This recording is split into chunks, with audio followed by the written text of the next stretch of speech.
So panel 15, this, I don't know if this is the most, I keep saying this, this is maybe the most heterogeneous of the panels, but we have Cicero, tax exemptions, and nature. So these are three things that are all very interesting. But Evan will talk about no, he's not talking about Cicero. He's talking about Cicero. I was just texting with my daughter, and I like my Hadley Green on my shoulder is saying no, hard C's. So tell us about a Ciceronian model of civic leadership. Everyone, excuse me. Thank you. And it's wonderful to be with you all. I apologize, I am getting over a cold, so I hope you can hear me all right. I'm a little congested, but it's just fantastic. I'm excited to get started. Wonderful, yeah. So I'll be talking today. It's building on several different kind of research strands I've been engaging in over the last couple years. So I'm going to be talking about what I call here a Ciceronian model of civic leadership education, building out of Cicero's idea of this ideal citizen in the De Republica, which he at one point calls a mirror for fellow citizens.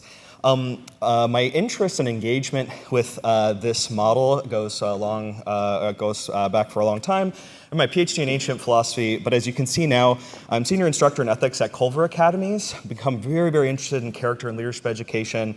I am the curriculum leader for this department. And so what I'm going to be doing in this talk is, and actually I have a book manuscript that's under review right now. I'm trying to connect this idea of his model for an ideal leader with contemporary leadership studies. And so there's several different things I'm excited to pitch to you all today. And I'm excited for this audience in particular because there was an unexpected way in which some of my research interests brought me into things happening at the US founding that is not my area of expertise. So I'm really excited for some of you to correct me on all the places I'm wrong. So I first will talk a little bit about this idea of maybe some Ciceronian foundations of civic leadership conceptions among US founders. I'm going to dig a little bit deeper. What does that particular project look like? And it's in particular this idea of the Rectore Publicae. And then I'm going to connect it with some contemporary work happening in virtues, character, and contemporary leadership studies. There's been a renewed interest in character development above and over, in a sense, competency development in contemporary leadership studies. So I'm going to be talking about a couple ways in which that's happening very briefly in a couple places in research centers around the world. And then I hope to end with a very brief picture of practice that I really think more than anything, I just hope piques your curiosity, some of the work that we're doing in classrooms at the Culver Academies in the Department of Leadership Education.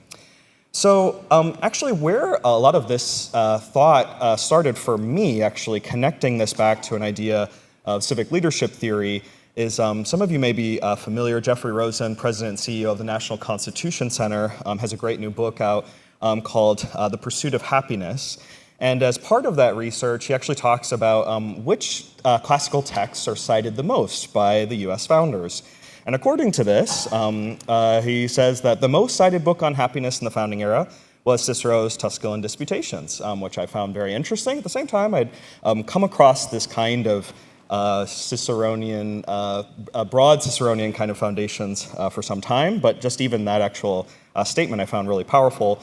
And then this particular statement brought me thinking about how I might actually present this work here. So he engages in this multi-year project to read the ancient philosophers cited by the US founders. And he says, following the classical and Enlightenment philosophers, the founders believed that personal self-government was necessary for political self-government. In their view, the key to a healthy republic begins with how we address our own flaws and commit to becoming better citizens over time. This resonated with me in several ways. Some of you might be familiar with Carly Conklin's research as well, thinking about what the pursuit of happiness meant in the founding era. I've also been taking time reading some of her work. And I had, in some of my own research as well, come across, some of you may know, John Adams' kind of self-styling as a modern-day Cicero. He, in particular, seems to have been influenced by this popular biography of Cicero, The Life of Cicero of 1741, from Conyers Middleton. And he says here, as he's reflecting in 1805 to Benjamin Rush, "Almost 50 years ago I read Middleton's Life of the Man with great pleasure and some advantage. Within a month past I have read Middleton's Life of him again, and with more pleasure, because with more understanding than before, I seem to read the history of all ages and nations in every page, and especially the history of our own country for 40 years past. Change the names and every anecdote will be applicable to us." And then actually, as I'll be sharing here in just a moment, some connections, certainly with actually Benjamin Franklin seems to have an interest in Cicero dating back even to his publishing days, actually held to be the masterpiece of his publications in Philadelphia is this volume of Cato's dialogue on old age. And then ultimately, actually, what I am going to do today a little bit is point to ways in which maybe this project or this sense of experiment in moral perfection might actually, that some of you may be familiar with, some work certainly that Benjamin Franklin talks about in his autobiography, looking back at his life, might be connected to some of these Ciceronian resonances in continual kind of improvement, lifelong learning, and growth in the virtues. So just to say a little bit then about what I have kind of termed here Cicero's civic leadership theory, and this is, in a sense, as I said, an extension on some of the work I've been doing in my book, where more of what I'm doing is connecting Cicero's leadership theory with contemporary leadership studies. He puts forward this person in the De Republica that he calls the optimus civis, the ideal citizen. This is a political leader he calls the helmsperson of the Commonwealth. There is so much interesting questions about how exactly to interpret this person. But I'm particularly interested in what he says in the fragments for how this person is educated and ultimately how this person leads. This ideal citizen served as a mirror for fellow citizens by modeling lifelong learning and continual growth in the cardinal virtues, showing fellow citizens how one could be just, courageous, wise, and temperate in the public sphere. Relying a little bit on some of my own research to make that claim, but then also Jonathan Powell, amazing work to say that, yeah, when we actually think of the virtues of this particular political figure, they happen to just be the cardinal virtues. And then I just want to share this here. There's this really interesting moment where one of the dialogue participants, Scipio, says, well, the principal duty of this citizen is really just one. It's one kind of encapsulated in this kind of like great commandment for political leadership. There's really only one, because practically all the rest are contained in this one alone. That he never cease educating and observing himself, that he summon others to imitate him, that through the brilliance of his mind and life he offer himself as a mirror to his fellow citizens. Speculum civibus, here is the term. And so part of what I'm exploring in this project is how to take this theory and actually think about how it might connect, so as I said, to some contemporary work in virtues, character, and contemporary leadership studies. Because certainly, of course, we are aware of just not even, they say, the maybe political dismissiveness of this idea, but certainly all throughout history, people have thought that this might be something that seems naive to think that this is the model for civic leadership. However, and this is certainly the scholars I've been spending a lot of time with recently, this focus on character for citizens and for civic leadership resonates with a lot of research happening in contemporary leadership studies and character education, that these might have an absolutely a vital role to play in constructing, cultivating the character of citizens of the future. And so again, I just want to point to a couple of those, some of those models, and then as I said, very briefly, I'll be talking as well about some of the work we do at Culver. As I said, I think I've done a pretty good job already just saying this paper yet to be written. So I also took that, loved that offer that we're working these things through as works in progress. I want to be thinking about how ultimately Cicero's model of civic leadership might have actually influenced some of the U.S. founders' conception of what it meant to be a good citizen, and how we might actually actualize that in classrooms today. So one thing, I will just very briefly spend some time on this, is to say that I've actually mapped out what I think this model looks like what I call here a model for proto-transformational leadership, but ultimately I think actually works very well to think about what the civic leadership theory is. Kind of goes from left to right in the sense that there are these domains of leadership that then ultimately are lived out through particular virtues. And then we have to kind of piece this together from various of Cicero's works. So some of you might already be wondering, one thing that is really interesting is that I'm relying a lot on the De Republica here. That is not a text that would have been available in certainly as much form to the founder. So that's one thing. So there are a lot of ways they actually would have to piece this together from things like the De Officiis, the On Duties, or the Tusculan Disputations. But anyway, just looking at time to here, just to say, this kind of model or way of thinking about domains of leadership kind of lived out by particular virtues and continual practice of the virtues, this actually resonates really well with, as I said, some contemporary work in leadership studies. This is just one model from the Ivey Business School, Western University in Ontario, talking about actually that development of the character, of leadership character is absolutely central to developing ultimately any of these broader competencies that have kind of dominated leadership development research for the last, say, 40, 50 years. Also, the emerging or really important way in which character is held to be central to, say, processes of leader and character development. Some of you may know Wake Forest Program for Leader and Character, the Oxford Character Project.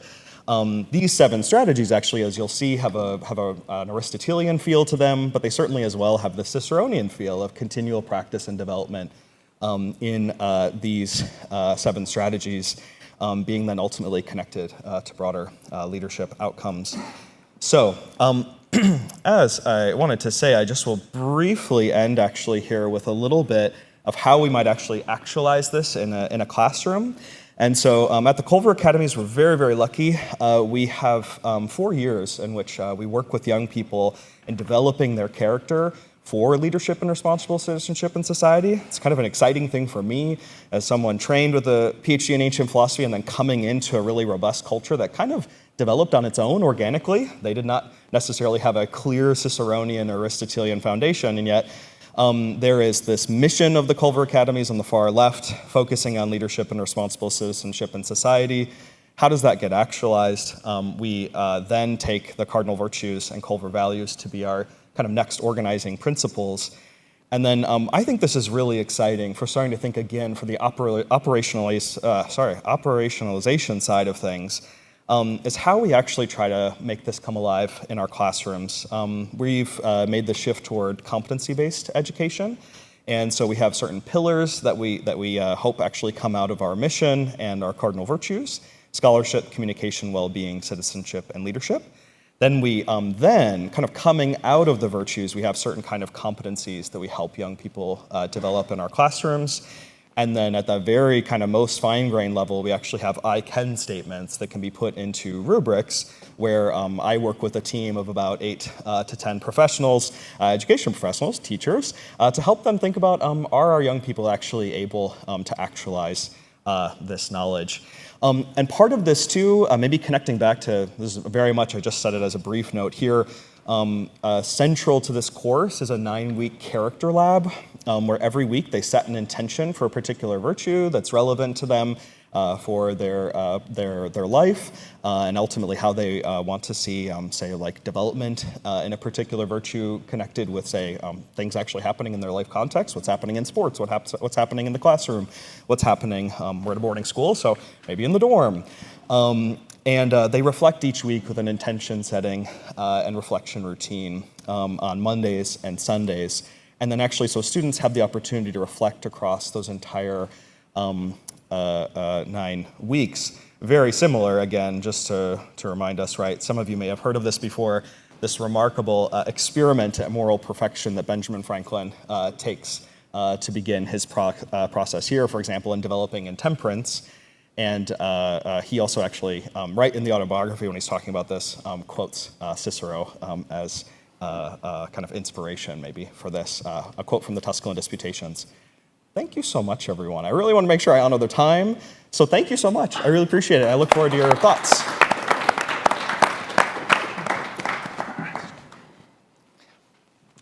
Tax exemptions.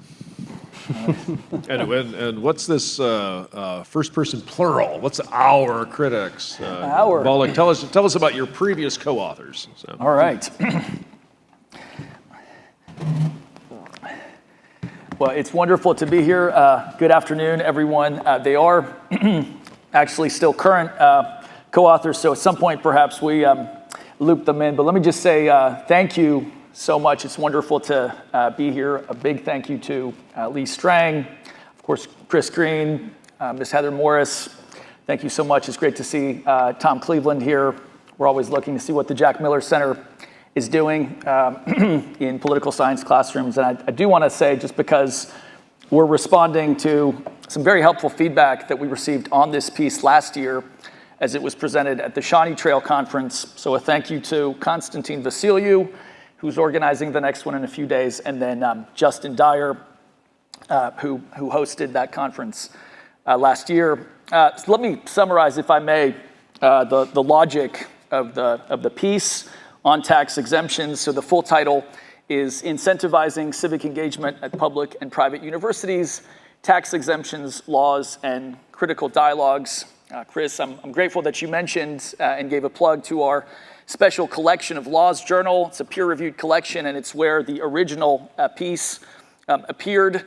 Chris, I don't think anyone has really approached the number of views that you have currently online with your published piece, but it's true, we have the second volume of that collection, and if anybody's interested in weighing in on civic institutes in relation to any legal question, we would love it if you shared any work, and I'd be happy to discuss that. I want to go over the logic of the rationale of our piece, then go over the two main objections we received last year at the Shawnee Trail Conference, and then respond to those objections. So the starting point was, I think we're acknowledging this at the conference, especially in the wake of these gut-wrenching last few weeks. The starting point is a civic crisis of some kind that we all intuit, experience ourselves being in, and of course, political scientists, those from other disciplines, debate sort of how we can measure that or how we can assess what kind of crisis it is. And I want to acknowledge political scientists who've pointed out, okay, late 1960s, early 1970s, is there a way to see that time is worse? Maybe, in terms of domestic terror incidents. But in terms of other measures, and I'm thinking of Keith Poole and Howard Rosenthal's DW Nominate scores, there is no question polarization, apartness, the space separating median legislators in our two major parties. You have to go back to the 1880s to see this kind of gulf. And of course, the assassination of Charlie Kirk has only confirmed this for us. So in light of a civic polarization and participation crisis, in our piece last year, I and my co-authors, happy to have two from Tarleton State University and a student co-author, proposed using a strategy that the Supreme Court affirms in 1983 in the case Bob Jones versus USA, and modifying that strategy. Let me just kind of go over what the Supreme Court does in that case, explain how we'd like to apply a tax incentive strategy to the full spectrum of public and private universities out there, left-leaning as well as right-leaning. And we'd like to apply the tax incentivization for the sake of encouraging all schools to afford more opportunities of civic education and engagement to all of their students. And we want to do that because we believe in 2025, especially after the last few weeks, to use the words of the Bob Jones decision in the 1980s, this is now a matter of national policy. It should be that important for all of our students to see spirited and respectful dialogue across difference modeled on campus. So what does the Supreme Court do in 1983? And of course, there's questions as to whether the ruling confirming what the IRS did with respect to Bob Jones was itself the causal factor in Bob Jones changing their policy, or was it the appearance of Bob Jones University's president on Larry King? Was it George W. Bush's visit to Bob Jones University? There's debates. But essentially, Bob Jones, until about 2000, I think, maintained in place They justified it biblically, a policy banning interracial dating.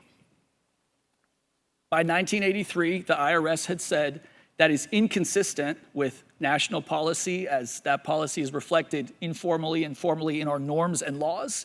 And so the tax exemption that the university, all schools today, broadly speaking, are tax exempt, that was revoked. And it was done administratively, and the Supreme Court, in an 8-1 decision, confirmed that that was lawful and constitutional. The one dissenting voice, the great Justice Rehnquist, dissented, but it was an 8-1 decision. We would like to adopt a similar approach, and let me give two examples of what public schools might be doing, and private universities, to limit the kinds of opportunities to speak, protest, and assemble that we believe in this moment all students should be afforded wherever they are. So in other words, take a public university somewhere out there generically that might still be maintaining in place speech codes that don't allow students to express viewpoints that are considered unpopular.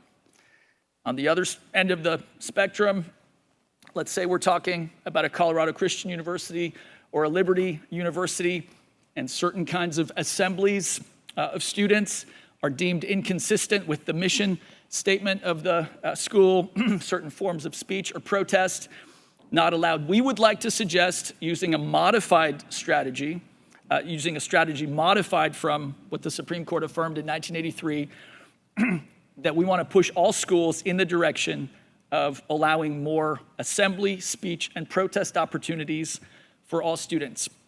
We don't do that using the full tactics of the Bob Jones versus U.S. decision, because we're open in the article, this is one of the pieces, to partial revocation of tax exemption. So for example, if in 1983 it was communicated to Bob Jones University that they were losing 100% of their tax exemption, we would be open, let's say, to having this be much more subtle. Let's say it's a 5, 10, 15% taking back of the total benefit that a tax exemption conveys on a university. It's not meant to be punitive, to be clear. It's not intended to see any school go under. It's only meant to encourage all institutions, whether they're right or left or center, to open up and allow students, even if it's at the expense of maintaining consistency with a mission statement or the prevailing culture of the university, to speak, assemble, and protest, to dialogue across differences Robert George and Cornel West have modeled for so many of us. We build in the article on work that's done by Vincent Philip Munoz in his recent, and in my opinion, great book, Religious Liberty and the American Founding, in heading off the objection that, well, you can't do this because tax exemptions enjoyed by universities are a constitutional right. I really appreciate Munoz's work in that 2022 book, because he demonstrates that, and this is confirmed by other legal scholars and political scientists, tax exemptions are not a constitutional right of any kind. There might be fiscal considerations, there might be prudential considerations.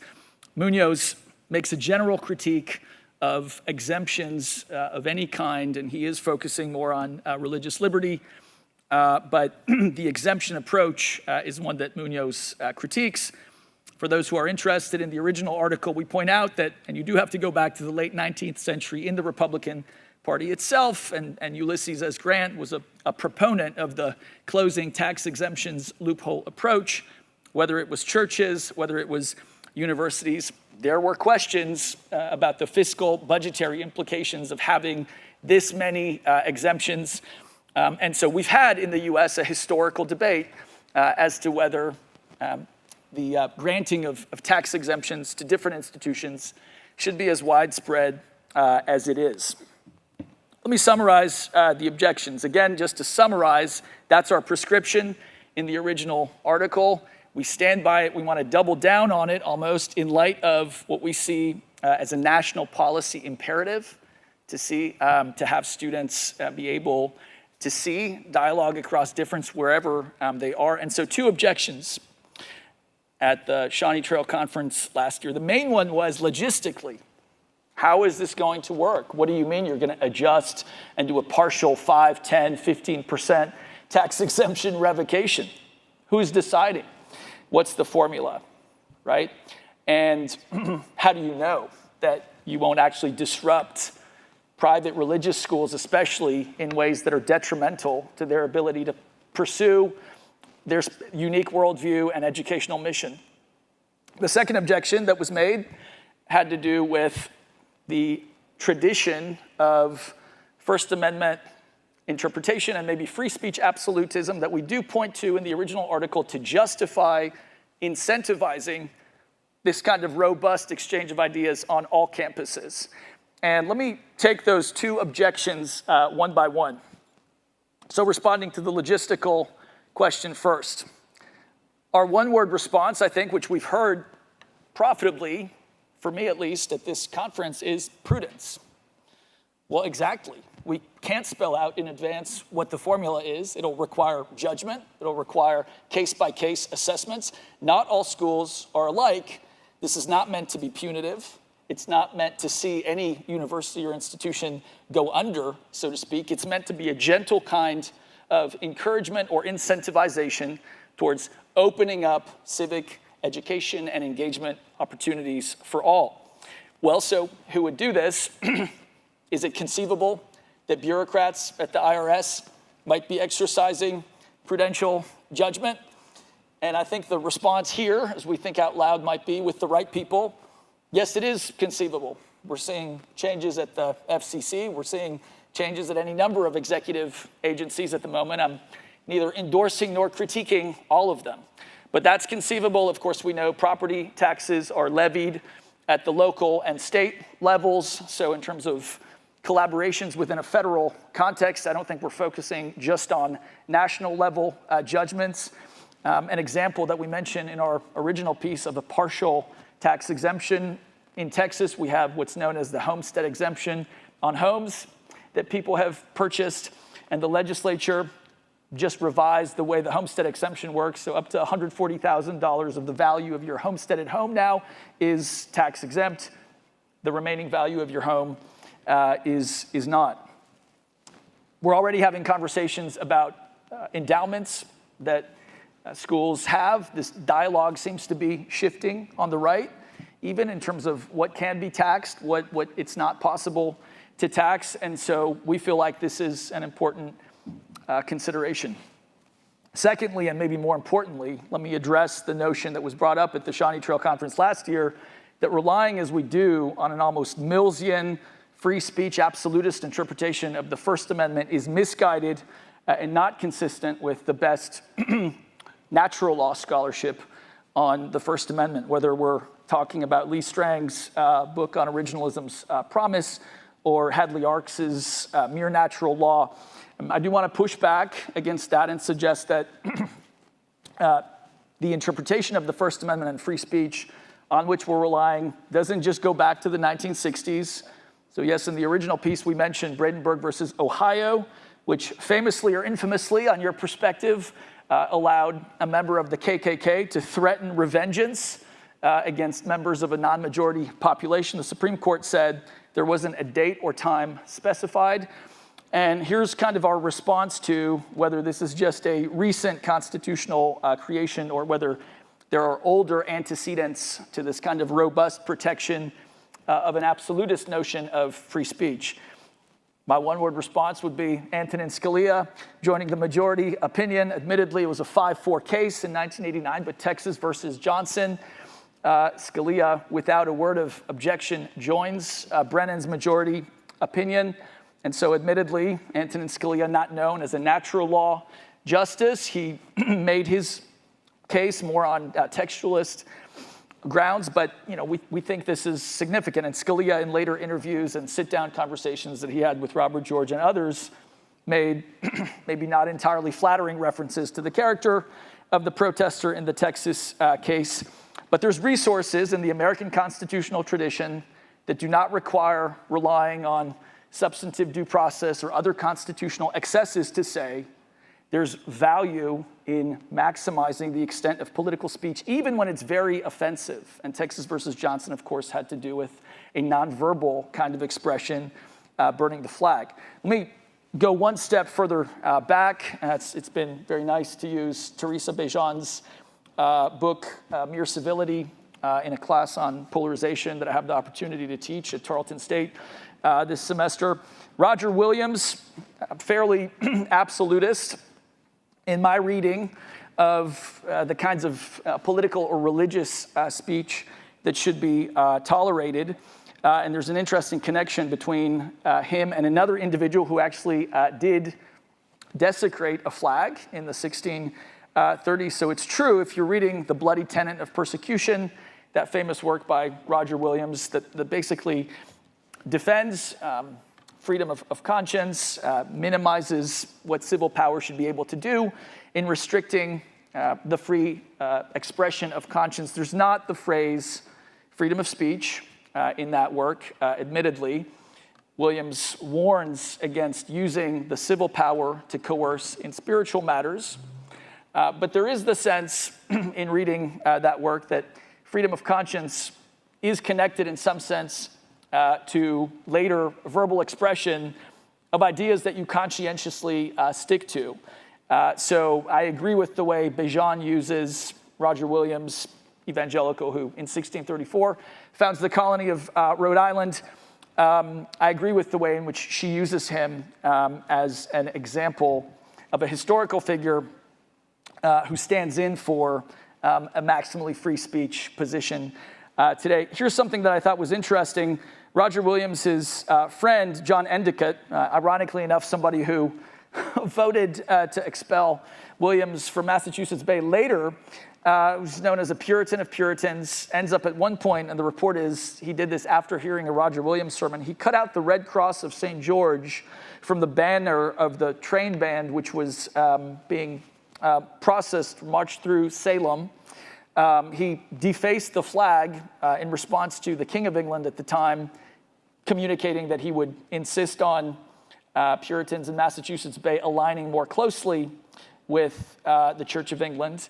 And Roger Williams didn't weigh in on this, but again, the report is John Endicott did this, took this communicative step after hearing a Roger Williams sermon. So all of that is just to say there are resources in American political thought and history to support a broad notion of what free speech means on campus, and we'd like to respond to our critics that way. Thank you so much.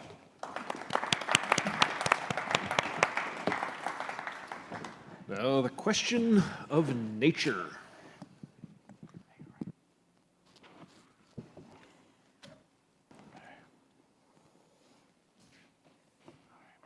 I'll try to be quick. Ole Miss and LSU are playing. It's an exciting time. For my part, as a theologian, I'd never expected that I'd be partaking in a very small way in the formation of a new academic discipline, civic thought. But I do have some experience in trying to relate academic disciplines, specifically theology and philosophy. That experience has been haunted by a quote from Shakespeare that was a favorite of Kierkegaard's: "Better well hanged than ill wed." My paper today will ponder over some concepts that, if not ill wed, need some good marital counseling before they can be fruitful for American civic thought. While a definition of American civic thought is still in the works, I take these points as uncontroversial parts of a working definition. 1, since it is practiced in the university, it aspires to the character of scientia, science, at least in the very old sense of that word. That old sense, very broadly, connotes the pursuit of truth through rational knowledge, the means of attaining that truth being attendance to nature. Again, in a very broad sense, what is true on its own account. 2, civic thought has, in large part, the goals of a practical science. It aims not only for knowledge for its own sake, but knowledge for the sake of civic flourishing, the good life of the community. 3, Finally, this isn't civic thought in general, but American civic thought.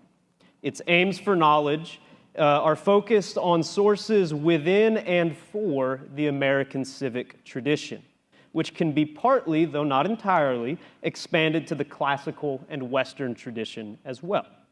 And I add that it seems to me a subpoint here is that there's a sense of retrieval of this tradition at work. So, this tradition shall be studied to attain rational knowledge, scientia, for the sake of this country's civic flourishing. Now, a very simple place to start this discipline is the opening lines of the Declaration of Independence. The first and second paragraphs alone bear a concise civic political philosophy. Quote, to assume among the powers of the earth the separate and equal station to which the laws of nature and nature's God entitle them. End quote. We hold these truths to be self-evident that all men are created equal and endowed by their Creator with certain inalienable rights, to quote only the most obvious lines. Now I want to focus on these terms: laws of nature, nature's God, created, creator, rights, separate and equal station, as they matter for the American civic thought described above. Now, I think these suggest great promise and great peril. Promise, because the usage of natural laws suggests American civic thought can well attain the ranks of a practical science, since they avow that appeal to the natural shall result in civic flourishing. Peril, because these terms have a history in the Western tradition, a fraught history of tension, specifically between nature and the civic, or the conventional. And the fact that the Declaration, and presumably American civic thought, erected its civic foundations on nature was like building on a fault line. And as I will conclude later, only a very specific architecture could manage to stabilize that building. So I'll start with the fault line.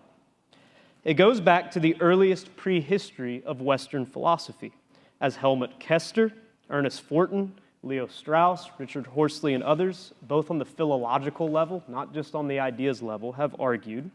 To the ancient Greeks, a natural law, physios nomos, would have been an absurd contradiction. I know that's striking, but it's true. Because the breakthrough of philosophy was the realization that physis and nomos are opposites. The pre-Socratics discovered that physis is what occurs apart from man, on its own account and emergence, whereas the nomos is the artificial, the things of the city, which are built and sustained only by human practice and have no deeper foundation. Time doesn't permit me to list all the examples, but here are a few. First, Herodotus famously describes the various and conflicting burial habits throughout the world and how each community thinks that these are the right and natural ways to doing it, but these are all conventional. Two, the term natural law occurs twice in Plato, once in the Timaeus to describe the flushing of fluids from the body, and once in the Gorgias, where Callicles argues, quote, the right of the stronger over the weaker exists, quote, according to the laws of nature. Now, I shouldn't have to clarify that Plato disagrees with Callicles. Three, in Aristotle, the term natural law never occurs, although there's one instance in the rhetoric that comes close, but it's very problematic. But even if we broaden it to Aristotle's definition of natural right, we find that in the political realm, he has distinctions. He has natural right, and then he has political natural right. Political natural right is always at best an aspiration and not an accomplishment. For like Herodotus, Aristotle sees various conventions of justice in different cities, each aspiring to their own common good, which makes for laws that, if compared, only contradict. That's the nature of civic conventions. They're artificial and they always change. Aristotle even says that we call money nomismos because it derives from nomos. And it is why Aristotle concludes Book 5 of the Nicomachean Ethics that political justice, political natural right is not something divine, and it is not something natural, but it is, quote, something human. It's a work of prudence. Finally, Cicero. For those of y'all who are about to disagree with my reading of Cicero, I invite you to read Book 1.36 through 39 of De Legibus and 3 paragraph 17 of De Officiis. So moving on from there. In his dialogue De Republica, his character Laelius does give a clear definition of lex naturalis. Quote, right reason in agreement with nature, of universal application, unchanging and everlasting, one eternal and unchangeable law, valid for all nations at all times, with one master and ruler, that is God, over us all, for he is the author of this law. Great. The question is whether Cicero believes a word of it. Laelius is overtly patriotic, and he later defends every war Rome has fought as a just war, since they won them. A just God and natural law wouldn't let them win if they were unjust, after all. He also defends natural slavery in sections now lost, as Augustine says, especially of the Roman Empire over lesser peoples. A keen reader would understand that Laelius' argument comes to ironically resemble Philus, who he's arguing with. Right makes might, yet just so might makes right. In a now lost section, as Augustine says in The City of God, Cicero's mouthpiece, Scipio, offers a much more reserved and skeptical account of justice. So we have a consistent dichotomy between the natural and the civic. At worst, natural right is always opposed to civic right, which would make natural knowledge a bad means of attaining civic flourishing. And at best, civic justice can only ever aspire to some approximation of natural justice, but the process, as attested by Aristotle and Cicero, will always require a very heavy dose of prudence and even skeptical restraint of our ability to achieve that aspiration. Now, the Declaration does not share these same skepticisms, it seems. Of course, Western political thought didn't end with Cicero. So what changed? How did the laws of nature become more reliable foundations for civics? And the answer begins with Philo of Alexandria, who was the first in the West to give an unambiguous, positive, and thorough usage of natural law, over 30 times in his corpus. And here's the kicker. His sense of nature has almost nothing to do with what can be discovered on its own account through dialectic or observation or reason. And it has almost everything to do with the inspiration and revelation of God. This God is, specifically, the God of Israel, who, the Jewish people now know by revelation, is a good and just God, the only God, who created all the universe, its beings, and the ways of its creatures. So this God instilled in these creatures' ways an orderly teleology, and all this is identical, Philo claims, with the divine law, Torah. For Philo, then, there is no tension or contradiction between physis or nomos as such, for nature was created by the law and will of a good and just God who has revealed himself in the full nomos of the Torah. Any tensions, then, only belong to the various laws of the Gentiles and the true law of God. Now, Philo was quickly ignored by the rabbinic tradition, in part because he was so quickly embraced by the Christian theologians. I know most might not know this, but the Christian reception of natural law in its substantial metaphysical sense came not from the Greeks, nor from the Romans, but from Philo. His three most important readers were Clement of Alexandria, Origen of Alexandria, and finally Ambrose of Milan, Augustine of Hippo's mentor. I only have time to glance at Origen and Ambrose, but I picked them because they're rather surprising. Their emphases cohere with Philo's. The natural law expresses there is one good, just, and loving God who created all things and all people, that creatures and all nature are intended for good, and that their good is ultimately God, the Creator. Therefore, living in accordance with nature entails living in accordance to God's will, and it promises a blessed life with just deserts. Origen and Ambrose especially identify the natural law and the divine law. And by the way, this means the Mosaic law filled in Jesus' teachings in the Sermon on the Mount, which leads Ambrose to claim that nature allows no right of private property. And it leads Origen to claim that natural law is absolute pacifism as fulfilled by Jesus. Now, it is undisputed that natural law, as a substantial doctrine, was born in the West by Christianity, not classical philosophy. In short, revelation, not reason, Jerusalem, not Athens, made natural law make sense because it solved the classical contradiction between nomos and phusos by faith in a good creator God, transcendent of creation, who revealed his will and law to everyone. This, and not simply some Hellenization of Christianity, is at the genesis of natural law. And now we must abruptly skip several centuries ahead to understand this. All that we can make sense of the terms laws of nature and unalienable rights and created equal depends for its coherence on nature's God and endowed by their Creator. Without belief in this God, the natural and the conventional stand in contradiction. And yet the natural, in light of nature's God, seems hardly anything like how we often conceive natural, meaning accessible by reason alone. It much rather took biblical revelation and therewith faith to discover the ways of nature as ethically binding standards for the flourishing of the city. This leaves the emerging discipline of American civic thought in 2025 in a very precarious place.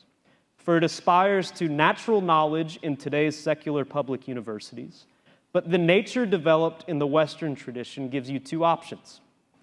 Either you can treat it according to reason alone, in either the classical or the modern sense, and it gives you no good foundations for civic justice.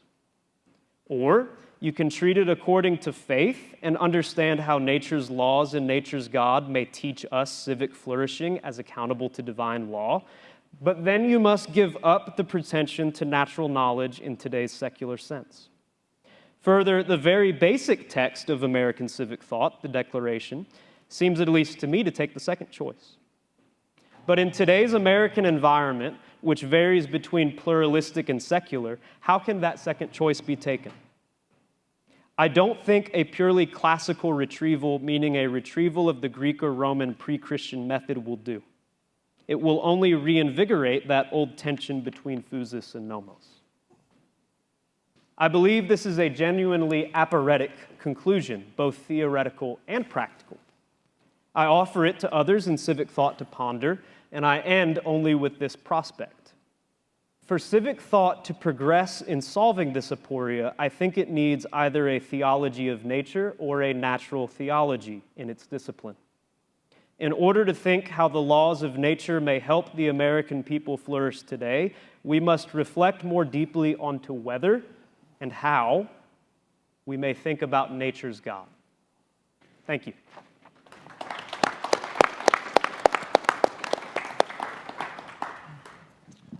Okay, we have 11 minutes to solve all of these problems. Shouldn't be too bad. Tom. I was going to ask, in your history of natural law, you don't talk about, well, a couple things. First, you don't talk about Thomas, and according to Thomas, there is natural knowledge of God, not through revelation, which provides a basis for, and there is a faculty of discernment, synderesis, for determining the first principles of practical action, which provide a basis for natural law.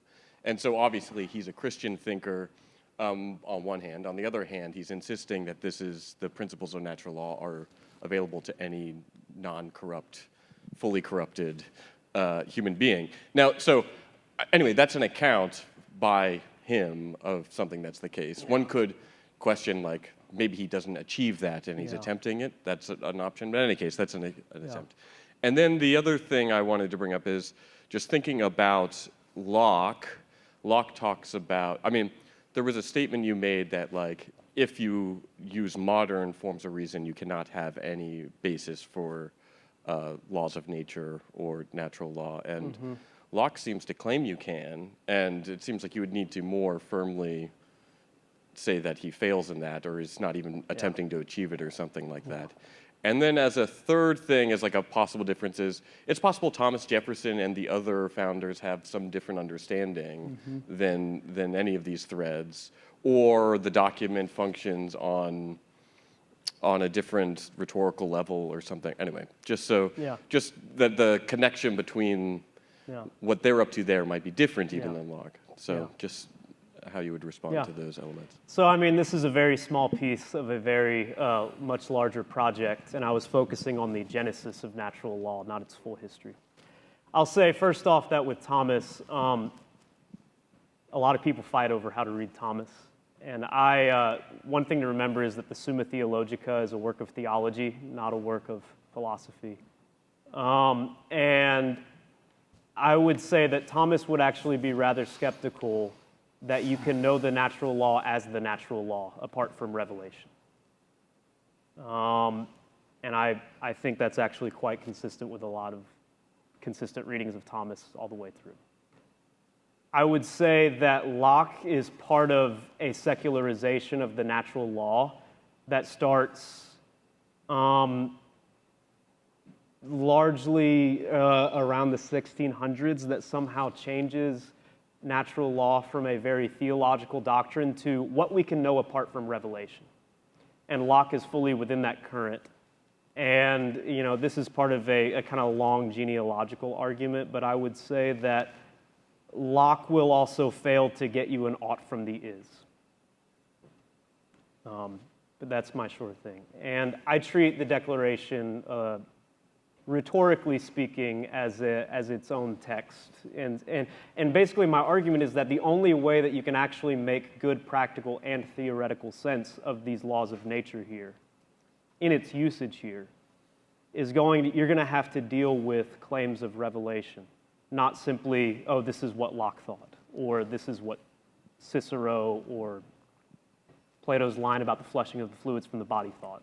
So, yeah, thank you. Hi, I'm Elizabeth Larrivee from Rosary College, which is a private Catholic liberal arts college. And so I have a question for Boleslaw. We're New College, provisionally recognized by the Newman Guide. And the Newman Guide has a series of standards, and it is it's a college that, or it's kind of like a huge part of I would say a Catholic college's ability to draw a certain set of students and be successful. Yep. And so there's, certain things that you have to go along with to be a Newman Guide college, and that is mission aligned, Catholic aligned. And so, for example, we would not have a pro-abortion rally on our campus, say. So I'm wondering if you're in communication with maybe the Newman Guide in particular, but also if you could just say more about why. I come from a political theory background, and I'm a free speech proponent and diverse, viewpoint diversity, very much in favor of all of these things. I'm not sure how you weigh a Catholic college that is depicting a conception of the universe where truth is possible to discover, Right. has built into their conception of academic freedom that you can allow for discussions of these topics, but at the same time justify a revocation of any part of the tax-exempt status. How are you weighing these things? I'm unfamiliar Sure. with these No, debates, and as appreciate it. director of academic policy and compliance, I'm going to put it on my list. I got to familiarize myself with this now. Yeah, no, I appreciate it. So the suggestion that the article is making doesn't get in the way in any sense of the ability of an institution to maintain a mission statement or an identity. The premise is nobody's owed a tax exemption. And so if students, once they're admitted, are seeking to voice an opinion or to assemble or to even protest, and maybe it's helpful to mention, I say this as somebody on the right. I've worked for a Republican governor. I've voted a certain way that's neither here nor there. I agree with Vincent Philip Munoz. Nobody is legally or constitutionally owed a tax exemption.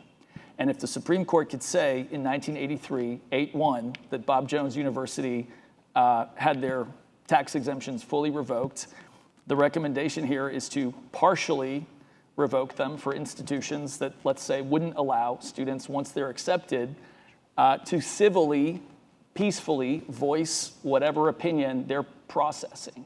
And we're making that suggestion or recommendation in light of, to use the language of the majority in Bob Jones University versus USA, a national policy imperative. We feel like there is a national crisis, and for us, the national policy imperative would be to allow students to see and model civil dialogue wherever they find themselves. 4 minutes. Great, thank you all for these wonderful talks. I want to ask about tax exemption too. And I think my question is following on the last one. It makes a lot of sense to me to say that educational institutions have some kind of obligation to contribute in some productive way to allowing young people in the process of education to learn how to think about these kinds of issues. That makes sense to me. And but there's an equivocation that I'm having a hard time understanding. And I'm not a legal scholar by any stretch of the imagination. So maybe you can help me understand this as a law problem. On the one hand, we want to encourage civic education, but the means of encouraging civic education seem to have to do with assembly, speech, and protest. These things strike me as an educator as very much in tension with each other. I fully support, class, taking up in the classroom certain types of debates, thinking about them, talking about them with each other, broad latitude for expression. I'm not quite sure how, there are clearly other justifications that one might give for having, allowing, broad latitude for campus protest, but I don't see quite how that works as contributing to civic education. Does that make sense? I think so. If I'm hearing you, how does the right to protest peacefully contribute to civic education? Again, in my opinion, I would say, especially in light of the current situation, it's important to convey to students that words and peaceful assembly are not violence. I agree with people who are pointing out that it's more important than ever to sort of push back against the pernicious idea that, in my opinion, contributed to the last few weeks, which is that words are violence. So, there's a reason I think the First Amendment includes the protections that it does. So, this isn't a matter of law. I think the article is clear that institutions that don't want to extend these civic engagement or educational opportunities are not being prohibited legally from still disallowing them. But the article pivots back to nobody is owed a tax exemption. And what we would suggest is, given the national situation, if a school is not willing to say, in fact, peaceful protest is civically educational, then it doesn't have to be a total 100% revocation of the tax exemption, but we would like, using judgment, to encourage that school to allow for more opportunities. I happen to think, I'm not a big protester myself, but for people to see that peaceful protest is important, I think that's important from an educational perspective. 1 minute, Daniel, 1 minute. Quick question for Casey. How do I get Revelation on the syllabus? That's a great question.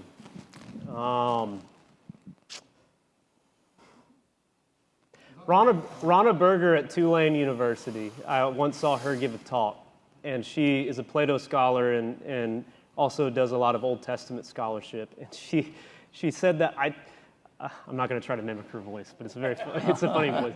She's like, yeah, I try to tell my students that whenever you read Plato, you have to read it as if it was written by a god. And then whenever you read the Bible, you have to treat it as if it was written by Plato. And so, if we have people who have managed to do close reading seminars of great books, I believe that if you give a very close, attentive, primary text-focused reading of the Bible and try to talk about how, not just the Bible, but also, frankly, other great religious texts of the world, ask to be read on their own terms, then I think that would belong as a compelling place in the syllabus. Now, I come from sectarian backgrounds, but I also come from a state school background, and I have benefited from reading the Bible in state school settings, and in a kind of political theology great book seminar. So I think it can be done. And it does. Karl Barth's preface to the Epistle to the Romans in 1922, I think, would give a good reasoning about how somebody in a secular audience could be told, let's see how we can just pick this thing up and read it and see what it has to say. Well, thanks again to our penultimate panel here. Appreciate your chat. Yeah.